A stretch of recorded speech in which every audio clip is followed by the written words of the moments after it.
should bring Assad regime, Israeli regime, and even representatives from ISIS and bring them to Geneva, and so they can sort out their problems. I think that would be the most effective way rather than bombing and, bloodshed. Well, there's no possibility, of course, of ISIL being prepared to negotiate with anyone. They are a terrorist group who have pan-Islamist ambitions. Their ambitions are not restricted to Iraq or Syria or both put together.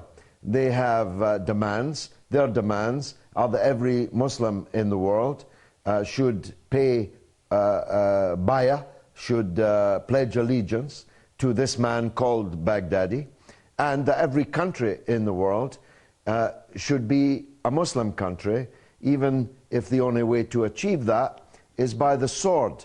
So there's really nothing to negotiate with ISIL about.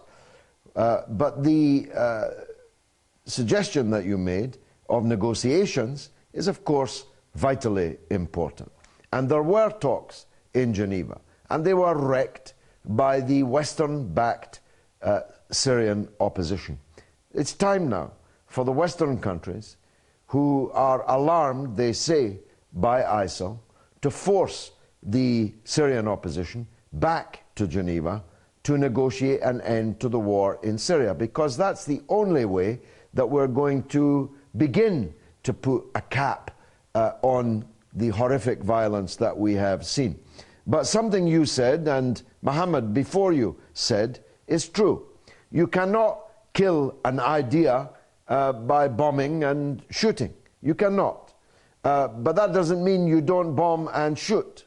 When people are an existential threat to your existence, you have no alternative but to fight them.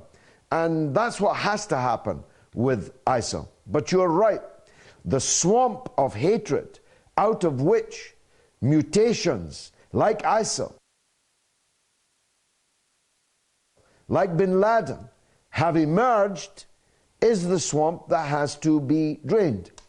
And what are the three quick and effective ways that we could drain that swamp? First of all, Western countries have to stop bankrolling and arming the terrorist settler state of Israel and instead support its victims, preeminently the Palestinian people, whose country was wiped off the map and their people scattered to the four corners of the earth.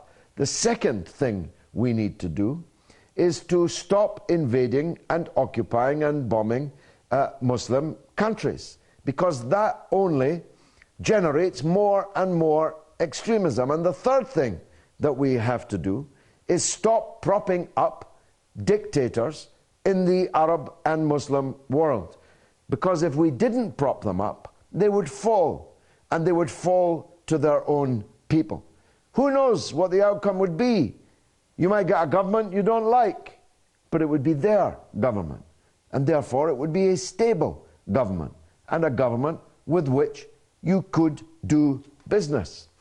The point is, I'm not asking for the West to invade or attack any of these dictatorships. I'm against doing that.